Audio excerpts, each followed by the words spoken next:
قرآن پر ہمارا ایمان ہے اور اس کے قانون کو نافذ نہ کرے، کہیں یہ کہ ہماری تو محبوب ترین شخصیت محمد ہے اور ان کی سنت کے اوپر عمل نہ کرے صلی اللہ علیہ وسلم، قرآن نے جس شے کو حرام کیا ہے اس پر اس کا استعمال کر رہے ہیں۔ اگر طرز عمل یہ ہو اور یہ طرز عمل اس حد کو پہنچ جائے کہ دنیا تانے دے یہ مسلمان کہاں اسلام دنیا میں ہمیں دکھاؤ، کہاں اسلام، یہ مسلمان کیا اسلام پر کاربند ہے؟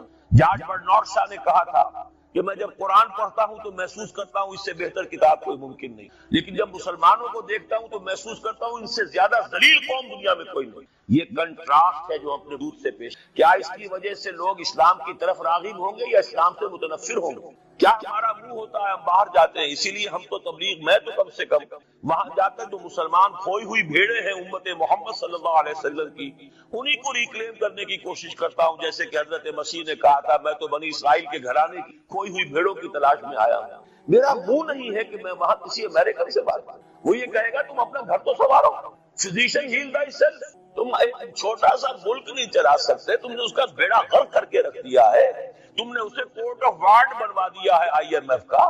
ہاں یہاں تو گھڑی گھڑی جو ہے قرقمین آتے ہیں آئی ایم ایف کے اور ورلڈ بینک کے قرقی کرنے کے لیے، ہر روز ایک نئی قرقی ہو رہی ہے، ہر روز جو ہے آج پھر گاڑیوں کا کرایہ بڑھ رہا ہے، بجلی کا کرایہ بڑھ، قرقی ہو رہی ہے۔ عوام کے اندر جو بھی راہ رہ گیا اسے بھی چوسنے کا اور کشید کرنے کے لیے ایک حکومت کو گرا دو وہ تو بدنام کر دی گئی، دوسری حکومت لے آؤ اس کے ہاتھ میں کچھ کام کروا لو وہ بدنام ہو جائیں گے تو ان کو بھی ہٹا دینا، ان کا کیا کھیل ہے، یہ کھیل کھیلتے رہیں گے اور اس میں یہ ہے کہ اپنی قرقیاں کرتے چلے جائیں۔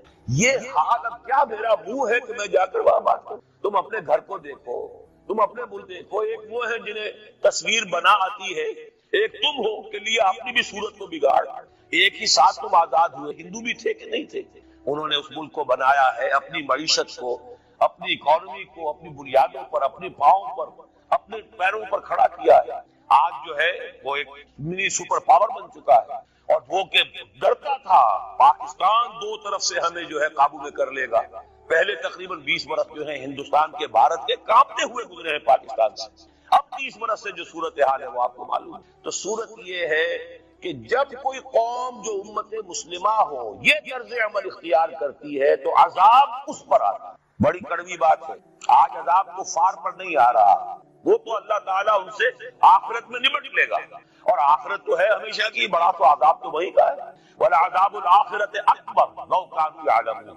دنیا میں کفار پر عذاب آتا تھا جب کوئی رسول بھیج دیا جائے، اب رسول آئے گا نہیں، ایک ایکسیپشن ہے وہ بعد میں بتاؤں گا، لیکن اب دنیا میں جو عذاب آتا ہے وہ مسلمان امت پر آتا ہے۔ اب اس کو چونکہ بات بہت کڑوی ہے، تھوڑا سا میں اس کے اندر آپ کے لیے سمجھنا، حلق سے اتارنا اس کڑوی گولی کا آسان کر۔ دیکھیے ہم سے پہلے بھی ایک امت مسلمہ تھی کہ نہیں؟ ہماری عمر جو ہے امت مسلمہ کی حیثیت سے ابھی 1400 برس ہوئی، 1417 سن ہجری چل رہا ہے نا، اس میں آپ اور حضور کی بعثت 12 برس اور تو 1430 برس سمجھیے، اس لیے کہ اس وقت جب سے کہ وحی کا آغاز ہوا، یہ ہماری کل تاریخ، ابھی 1450 برس نہیں ہوئی۔ ہم سے پہلی جو امت تھی 2000 برس تک اسی مقام پر فائز رہی، وہ کون تھے؟ بنی اسرائیل، وہ موسیٰ کے امتی تھے، ہم محمد کے امتی، علی نبینا علیہ الصلوۃ والسلام۔ انہیں تورات دی گئی تھی، ہمیں قرآن دی، نبی ہونے کے اعتبار سے افضل ترین نبی، رسول ہونے کے اعتبار سے اکمل ترین رسول،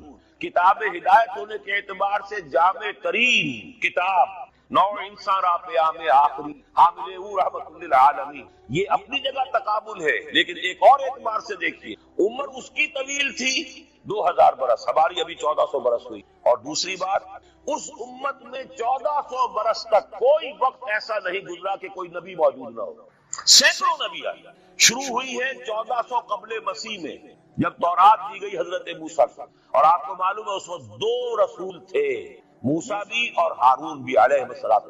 پھر حضور کی حدیث بخاری شریف میں موجود ہے، کانت اسرائیل تسوسہم الانبیاء کلما ہلک نبی خلفہ نبی۔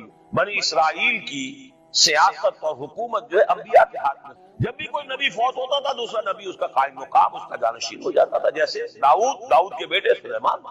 آخری جو نبی آئے ان کے ہاں وہ حضرت مسیح، اور ان کے ہم عصر حضرت یحییٰ علیہ السلام۔ تو یوں سمجھیے 2 سے شروع ہوا، 2 پر ختم ہوا، موسیٰ و ہارون، عیسیٰ و یحییٰ، درمیان میں 1400 برس، اور کوئی وقت ایسا نہیں ہے جب کہ کوئی نبی موجود ہے۔ کیسی امت پر اسی لیے میں نے آپ کو بتایا قرآن مجید میں سورہ بقرہ میں 2 جگہ فرمایا ہے یا بنی اسرائیل اذکروا نعمتی التی انعمت علیکم وانی فضلتکم علی العالمین. 6واں رکوع بھی شروع ہوتا ہے اسی آیت سے سورہ بقرہ کا، اور 15واں رکوع شروع ہوتا ہے اسی اے بنی اسرائیل میرے اس انعام و اکرام کو یاد کرو جو میں نے تم پر کیا، اور میں نے تو تمہیں تمام جہان والوں پر فضیلت دی تھی. لیکن وہی بنی اسرائیل جب ان کا طرز عمل کیا ہوا، شریعت کو پس پش ڈال دیا. نبذ فریق من الذین اوتوا الکتاب کتاب اللہ وراء ظہورہم مثل الذین حملوا التوراۃ ثم لم يحملوها كمثل الحمار يحمل اسفارا. کتاب سے ناطا توڑ لیا، بس اس کو مقدس کتاب بنا کر رکھ دیا، نہ پڑھنا نہ سمجھنا نہ اس پر عمل کرنا جیسے ہم کرتے ہیں. ایصال ثواب کی محفلوں میں کام آتا ہے، یا بچیوں کو وہ جہیز میں دینے کے کام آتا ہے، یا قرات کی محفلیں ہوتی ہیں، مقابلے ہوتے ہیں. اللہ اللہ خیر سمجھا قرآن مجید سے ہمارا کیا سروکار رہ گیا ہے. بآیات اشترا کار جزی نیست کہ از یاسین او آسا بمیری. عیاشیاں کرتے تھے، بدماشیاں کرتے تھے، غلط کام کرتے تھے، لیکن انہیں خیال یہ تھا کہ ہم چونکہ ابراہیم کی نسل سے ہیں، موسیٰ کی امت میں سے ہیں، نحنو ابناء اللہ واحباؤہ، ہم تو اللہ کے بیٹوں کے مانندے بڑے چہیتے ہیں. اسی پر اللہ نے فرمایا فَلِمَ يُعَذِّبُكُم بِذُنُوبِكُم بَلْ أَنتُم بَشَرٌ مِّمَّنْ خَلَقْنَا. ایسے ہی تم چہیتے اور لاڈتے ہو تو اللہ تعالیٰ تمہیں عذاب کیوں دیتا رہا؟ تمہیں نیبوکڈنیزر کے ہاتھوں پٹوایا. 600 قبل مسیح میں، یوں سمجھیے تقریباً وسط میں آتا ہے یہ معاملہ. 1400 قبل مسیح میں تورات دی، اور سمجھیے کہ ایک مسیحی میں حضرت مسیح آ رہی ہے 30 سن عیسوی میں. ان کے درمیان تقریباً وسط میں اشیریوں کے ہاتھوں پٹوایا اور بابلیوں کے ہاتھوں پٹوایا. بخت نصر جس کو کہتے ہیں، نیبوکڈنیزر، 6 لاکھ یہودی اس نے قتل کیے یروشلم میں. 6 لاکھ کو قیدی بنا کر لے گیا. ہیکل سلیمانی گرا دیا گیا جو کہ ان کا کعبہ، اور یہ کہ کوئی ایک متنفس نہیں بچا یروشلم میں، کوئی 2 اینٹیں سلامت نہیں. انہیں لے گیا بیبیلونیا میں، کیپٹیوٹی، پیریڈ آف کیپٹیوٹی. وہاں سے واپس آئے، توبہ کی انہوں نے. حضرت عزیر علیہ السلام کی دعوت توبہ جو ہے، توبہ کی منادی کے نتیجے میں، تو پھر اللہ نے انہیں ایک موقع اور دیا، اور ان کی ایک بڑی عظیم سلطنت قائم ہوئی، مکابی سلطنت. اور پھر ٹیمپل جو ہے دوبارہ بنا، یہ جو سیکنڈ ٹیمپل کہلاتا ہے، دوسری تعمیر جو ہوئی ہیکل سلیمانی کی. اس کو بھی پھر دوبارہ جب ان کے ہاں وہی لچھن آئے، میں تجھ کو بتاتا ہوں تقدیر امم کیا ہے، شمشیر و ثنا اول، طاؤس و رباب آخر. جب وہی لچھن ہو گئے، پھر عذاب کے کوڑے پڑے، پہرے گریکس کے ذریعے، یونانیوں کے ذریعے، پھر رومنز کے ذریعے، اور سن 70 عیسوی میں وہ دوسرا ہیکل سلیمانی بھی مسمار کر دیا گیا، اور انہیں دین سے نکالا دے دیا گیا. نکل جاؤ یہاں سے. تقریباً یوں سمجھیے کہ 1917 تک، سن 70 سے 1917 تک کتنے ہو گئے؟ 1850 برس ہو گئے تقریباً. 1850 برس یہ لوگ پھر فلسطین میں داخل، اور وہ ہیکل سلیمانی آج تک بھی پڑا ہوا ہے منہدم، سوائے اس کی ایک دیوار کے جسے یہ ویلنگ وال کے. وہاں جاتے ہیں، رو دھو کر آ جاتے ہیں. اب تو خیر ان کا قبضہ ہے، جانا آنے کا سوال نہیں رہا، ورنہ 1967 سے پہلے بھی اجازت لے کر جاتے تھے، ماتم کر کے آ جاتے تھے. اس لیے کہ یروشلم جو ہے اس پر قبضہ تو ان کا ہو گیا تھا، لیکن مشرقی علاقہ ہے وہ، اور اس پر ابھی عربوں کا زیادہ تسلط تھا. اب وہ ختم ہو رہا ہے. معلوم ہوا کہ وہی قوم جو ہے، جو چہیتی بھی تھی، لاڈلی بھی تھی، خیر الامم تھی، انی فضلتکم علی العالمین کا مصداق تھی، جس پر انعامات تھے، اکرام تھا، جنہیں حضرت داؤد اور سلیمان کی سی حکومتیں دی گئیں. ان سب کا معاملہ کیا ہوا؟ غلط عمل کی وجہ سے، برعکس رویے کی وجہ سے. قرآن مجید ہی میں 2 جگہ ہے تھوڑے سے لفظی فرق کے ساتھ، ضربت علیہم الذلۃ والمسکنۃ وباؤوا بغضب من اللہ. ان پر ذلت تھوپ دی گئی، ذلیل کر دیے. 1850 برس تک، پہلے 150 برس تک کیپٹیوٹی میں رہے تھے، اب 1850 برس تک جسے یہ ڈائسپورا کہتے ہیں اس میں رہے. روتے تھے، یاد کرتے تھے اپنی فلسطین کی سرزمین کو کہ ہم وہاں سے نکالے گئے ہیں. وہ بھی حضرت عمر نے اجازت دی تھی جا کر، جبکہ یروشلم جو ہے ہینڈ اوور کیا ہے وہاں کے عیسائیوں نے، حضرت عمر کے حوالے کیا ہے رضی اللہ تعالیٰ عنہ. تو حضرت عمر نے انہیں آ کر زیارت کرنے کی اجازت دی، ورنہ زیارت کی اجازت بھی نہیں تھی. عیسائیوں نے روکا ہوا تھا، نو جیو کوڈ انٹر جیروشلم. اور وہ جو معاہدہ کیا تھا عیسائیوں نے حضرت عمر سے، یہ ان کی طرف سے شرط تھی کہ آپ یہاں یہودیوں کو آباد ہونے کی اجازت نہیں دیں گے، لیکن کم وزٹ، آئیں زیارت کریں اور جائیں، لیکن یہاں آباد نہیں. یہ قوم جو اونچی تھی، بڑی تھی، فضلتکم علی العالمین تھی، لیکن وہی قوم ضربت علیہم الذلۃ والمسکنۃ وباؤوا بغضب من اللہ، اللہ کے غضب کو لے کر لوٹے. یہ ہے اصل میں وہی معاملہ جو آج ہمارے ساتھ. اللہ کا قانون تو غیر جانبدار ہے. وَلَن تَجِدَ لِسُنَّتِ اللَّهِ تَحْوِيلًا وَلَن تَجِدَ لِسُنَّتِ اللَّهِ تَبْدِيلًا. اللہ کا قانون قوموں اور امتوں کے لیے بدلتا نہیں. وہ عزت ہے. ہمیں بھی کہا گیا کنتم خیر امت اخرجت للناس، تم بہترین امت ہو جسے دنیا والوں کے لیے نکالا گیا. تمہارا کام کیا ہے؟ ہم تو جیتے ہیں کہ دنیا میں تیرا نام رہے. کہیں ممکن ہے کہ ساقی نہ رہے جام رہے. ہمارا کام تو تھا اس اسلام پر عمل کرے اور دنیا کو دعوت دے. اپنے عمل میں بھی گواہی دے. آؤ دیکھ لو ہم جو کچھ کہہ رہے ہیں یہ تھیوری نہیں ہے، یہ صرف لفاظی نہیں ہے، یہ شاعری نہیں ہے. اگر محمد رسول اللہ نے فرمایا صلی اللہ علیہ وسلم سید القوم خادمہم، آؤ دیکھ لو مدینے میں ہمارا خلیفہ عمر فاروق خادم ہے کہ نہیں ہے؟ کیا کوئی بادشاہ ہے؟ کیا اس نے کوئی محل بنایا ہے؟ کیا اس کے لیے کوئی خدم و حشم ہے؟ کیا اس کے لیے کوئی باڈی گارڈ ہے؟ جیسی جھونپڑیاں دوسروں کی ہے ویسی جھونپڑا اس کا ہے. جیسے پیبند لگے ہوئے کپڑے دوسروں کے ہیں بلکہ دوسروں کے بہتر بھی ہوں گے، اس کے کپڑوں میں پیبند لگا ہوا ہے. اس کے نام سے قیصر و کسریٰ کے درباروں میں لرزہ ہے، لیکن اس کی سادگی کا عالم یہ. آؤ دیکھو، see with your own eyes, come here, see it. یہ اگر ہم کرتے اور کر سکتے، جب تک کرتے رہے تو ہم سے اونچا کوئی نہیں، اللہ کا ہم سے بڑھ کر محبوب کوئی نہیں، ہم سے زیادہ امت مرحومہ اور کوئی نہیں. لیکن جب ہم نے برعکس روش اختیار کی تو کیا ہوا؟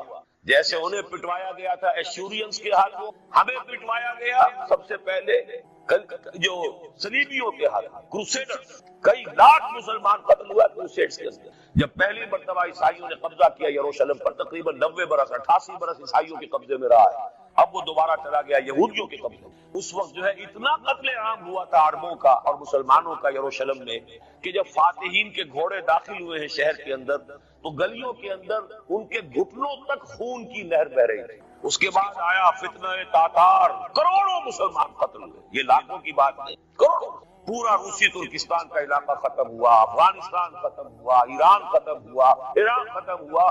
4 عظیم مملکت. اور آخری خلیفہ بنو عباس کا وہ کھسیٹ کر نکالا گیا اپنے محل سے مستعصم باللہ. ویسے تو نسل تو حضور کے چچا کی نسل سے تھا، عباسی تھا، حضرت عباس رضی اللہ تعالی عنہ کی نسل سے ہے مستعصم باللہ. لیکن اس کو گھسیٹ کر نکالا گیا جانور کی کھال کے اندر لپیٹ کر، اور تاتاریوں نے اپنے گھوڑوں کے سنوں تلے اسے کچل دیا. وہ دن اور آج کا دن پھر امت مسلمہ کی قیادت عربوں سے چھین لی. اس کے بعد اللہ نے پھر کرم فرمایا، پھر کچھ اولیاء اللہ کے ذریعے سے، کچھ صوفیاء کے ذریعے سے اتنا بروجدہ ہو گیا، جیسا کہ حضرت عزیر علیہ السلام کے ذریعے سے ہوا تھا کہ یہود میں دوبارہ انابت اللہ توبہ کا جذبہ پیدا ہو گیا. ایسے ہی کچھ صوفیاء کرام کے ذریعے سے، نیک لوگوں کے ذریعے سے، اللہ والوں کے ذریعے سے، وہی تاتاری جنہوں نے کروڑوں مسلمانوں کو قتل کیا تھا خود مسلمان ہو گئے. ہے آیا فتنہ تاتار کے افسانے سے پاسباں مل گئے کعبے کو صنم خانے سے. پھر غلبہ ہوا، پھر ترکوں کی عظیم حکومتیں قائم ہوئی، ترکان تیموری، Terken Usmani, Terken Seljuqi, Terken صفوی. عرب تو معذور ہو گئے تھے لیکن ترکوں کی زیر قیادت گریٹ آٹومان امپائر میں قائم ہوئی. اس کے بعد پھر جب وہ ترکوں کے اندر بھی وہی بادشاہت، وہی عیاشیاں، وہی محل بن رہے ہیں، وہی جو ہے توپ کاپی محل جا کر دیکھ لیجئے، وہی عیاشیاں شروع ہو گئی، وہی اللے تللے ہو گئے، وہی ظلم شروع ہو گئے. تو پھر اللہ نے دوبارہ پھر ہمیں یورپی اقوام کے ہاتھوں ذلیل کیا. کہیں انگریزوں کے غلام، کہیں فرانسیسیوں کے غلام، کہیں اطالویوں کے غلام، کہیں ولندیزیوں کے غلام. پورا عالم اسلام اس صدی کے آغاز میں پہلی جنگ عظیم کے بعد پورا عالم اسلام غلامی، سوائے نجد کا ایک علاقہ تھا کہ نجد میں ابھی تیل برآمد نہیں ہوا تھا، ورنہ سب سے پہلے پنجے وہاں گڑتے، وہاں ریت میں جا کے لینا کیا تھا. باقی تو یہ ہندوستان غلام ہے، انڈونیشیا غلام ہے، سب کے سب یہ جاوا، سماٹرا، چلتے جائیے سب غلام ہیں. اس کے بعد ایران چاہے براہ راست غلامی نہیں تھی لیکن انگریزوں کے انتداب میں تھا، کنٹرول انہی کا تھا. عراق پر انگریزوں کا کنٹرول تھا. اسی طریقے سے یہ ساری جو عرب مملکتیں ہیں یہ انگریزوں کے زیر اثر تھی، اور یا یہ کہ فرانسیس کے زیر اثر تھی. شمالی افریقہ یا فرانسیسیوں کا تھا یا اسپین کا تھا، اور یا یہ کہ اطالویوں کا تھا. یہ حال ہمارا ہوا. یہ ہے اصل سبب اور یہ ہے معاملہ جس میں اب میں آخری بات اس موضوع پر کہہ دینا چاہتا ہوں. یہ پروسیس بہت جلد ایک بہت بڑی کلائمیکس کو اور بہت بڑی انتہا کو پہنچنے والا ہے. وہ انتہا کیا ہے؟ دیکھیے، میں نے جو کہا تھا کہ ایک استثناء ہے. ایک قوم، ایک امت ایسی ہے کہ جس نے اپنے رسول کو رد کیا اور اسے ہلاک نہیں کیا گیا. حضرت نوح کی قوم غرق، حضرت ہود کی قوم ختم، حضرت صالح کی قوم ختم، حضرت شعیب کی قوم ختم، آل فرعون ختم۔ یہود وہ امت ہے کہ معزول تو ہو گئی، جیسے ہی حضور آ گئے قرآن لے کر معزول، جیسے کوئی ایک منصب ہے اس منصب سے معزول کر دیے گئے، قتل نہیں کیا گیا، زندہ رکھا گیا منصب کو۔ اب قرآن آ گیا، محمد رسول اللہ آ گئے صلی اللہ علیہ وسلم، اور کعبے کے گرد ایک نئی امت، وَكَذَلِكَ جَعَلْنَاكُمْ أُمَّةً وَسَطًا لِتَكُونُوا شُهَدَاءَ عَلَى النَّاسِ وَيَكُونَ الرَّسُولُ عَلَيْكُمْ شَهِيدًا۔ اگرچہ یہ امت 600 برس قبل قتل اور ختم ہونے کی مستحق ہو چکی تھی، کیوں؟ 600 برس قبل آئے تھے حضرت مسیح علیہ السلام، اور قرآن میں بھی ہے اور موجودہ بائبل میں بھی ہے کہ حضرت مسیح کو اسرائیل ہی کی طرف بھیجا گیا۔ صرف سورہ آل عمران میں ہے رسولاً الی بنی اسرائیل، یہ تو صرف محمد رسول اللہ صلی اللہ علیہ وسلم ہے جنہیں پورے عالم انسانیت کی طرف بھیجا گیا، کوئی اور رسول تمام انسانوں کے لیے مبعوث نہیں ہوئی۔ اور ابھی بائبل میں موجود ہے کہ میں صرف اسرائیل کے گھرانے کی کھوئی ہوئی بھیڑوں کی تلاش میں آیا ہوں۔ اسی لیے میں نے کہا تھا میں بھی امریکہ وغیرہ جاتا ہوں تو یہ اپنے پاکستانی ہندوستانی بھائی جو ہیں، یہ کھوئی ہوئی بھیڑیں وہاں جا کر جو ہیں وہ گم ہو گئی ہیں، وہ گمشدہ بھیڑوں کی تلاش۔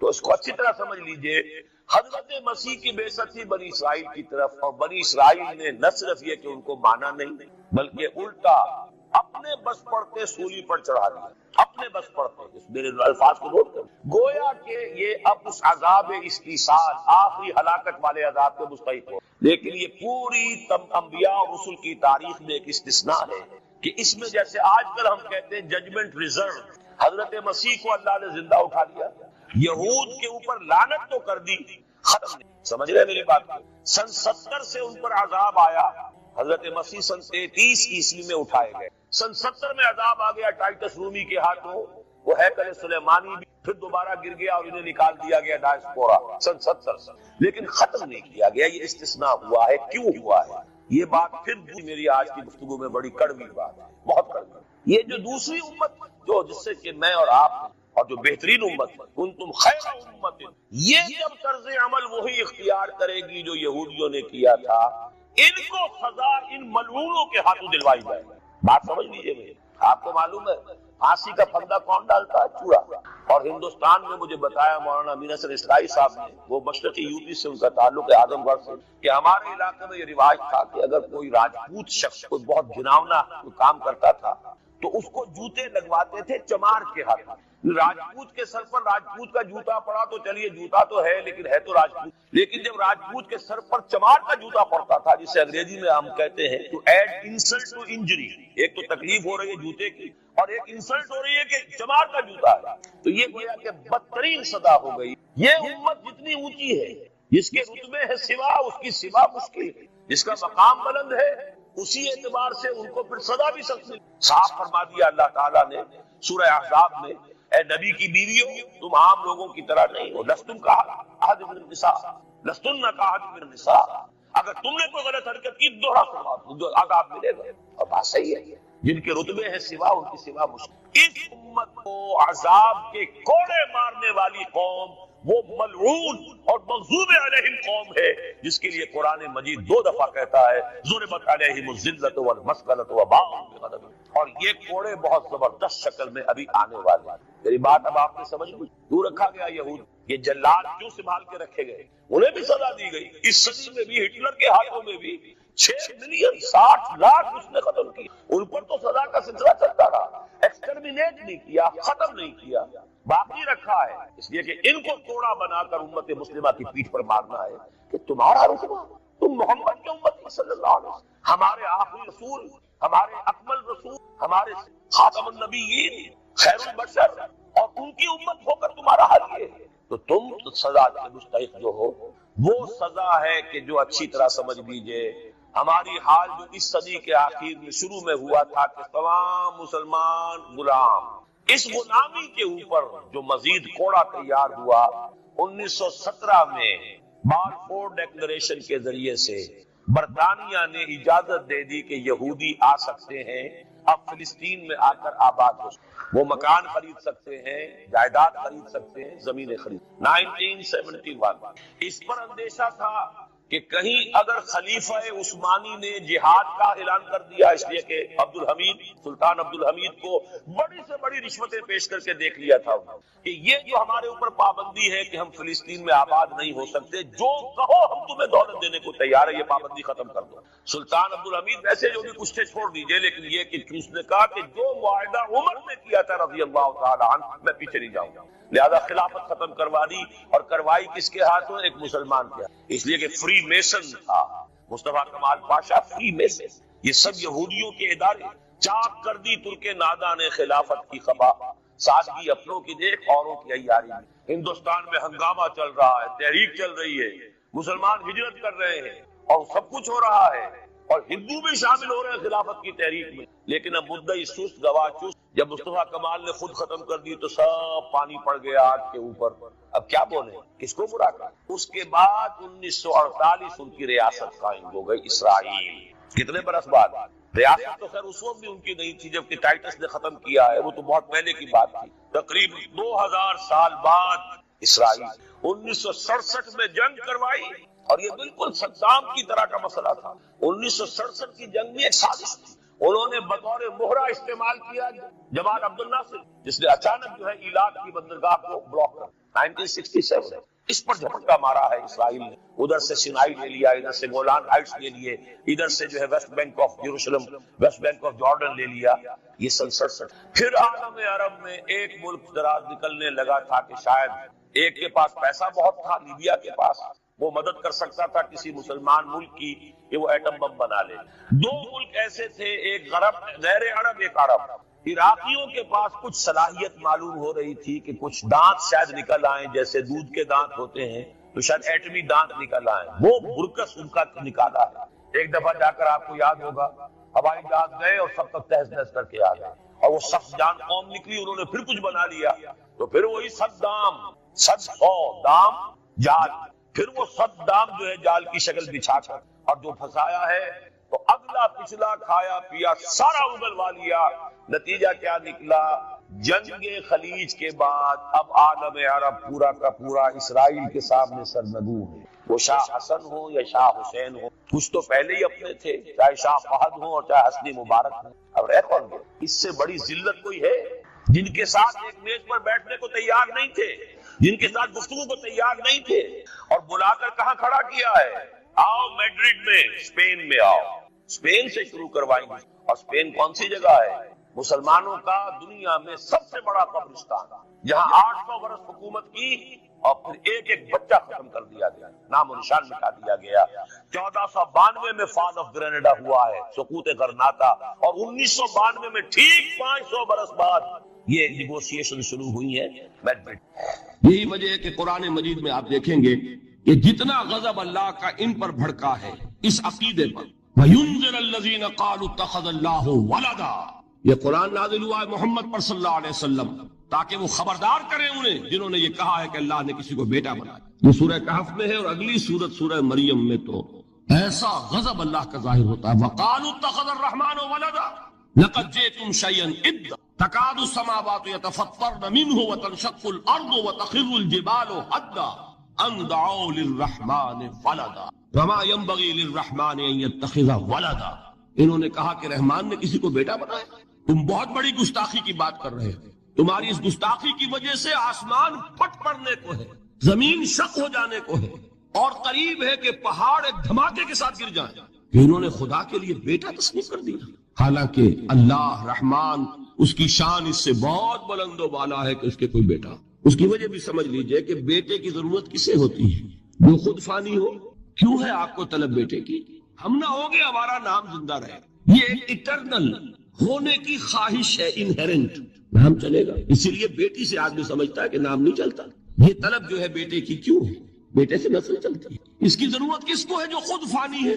وَمَا يَنبَغِي لِلرَّحْمَنِ أَن يَتَّخِذَ وَلَدًا، جو خود باقی ہے ہمیشہ کے لیے، اس کو کوئی احتیاط۔ تو آپ نے بات سمجھ لی، میں بہت مختصر بات۔ اسی طریقے سے حضرت ابراہیم کی نسل سے تھے جو مکے کے لوگ اور عرب کے لوگ، بنی اسماعیل، جو موحد کامل تھا ابراہیم، جس کو اتنی مرتبہ سند ملی وما کان من المشرکین، ان کی نسل میں وہ لوگ تھے جنہوں نے فرشتوں کو خدا کی بیٹیاں بنا دیا، یہ جو ان کی دیویاں تھیں یہ مؤنث، لات، عزا، منات، یہ سب کیا مؤنث نام ہے. انہوں نے یہ کہا کہ فرشتے جو ہیں وہ خدا کی بیٹی. اصل میں عقیدہ کیسے ہوتا ہے؟ انہوں نے کہا بڑے لاڈلے ہیں، لاڈلی ہوتی ہے بیٹی بہت زیادہ، تو یہ خدا کی بیٹیاں ہیں. ہوتے ہوتے ان کا یہ عقیدہ ایسا پکا ہوا کہ بجائے استعارے کے اب انہوں نے حقیقت بنا دیا یہ خدا کی بیٹی.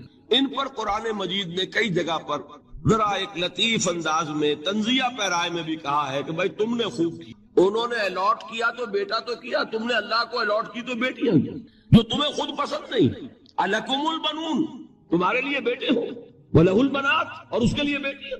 یہ تو ذرا ایک لطیف انداز ہے، تنزیہ پیرایا ہے.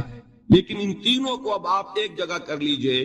بیٹا بیٹی قرار دینے کا شرک، یہ کیا ہے؟ شرک فی الذات، ہر اعتبار سے اللہ کا مثل بنا دینا، ہم کف بنا دینا، ہم پلہ بنا دینا، ذات میں شریک کر دینا، یہ بدترین شرک ہے.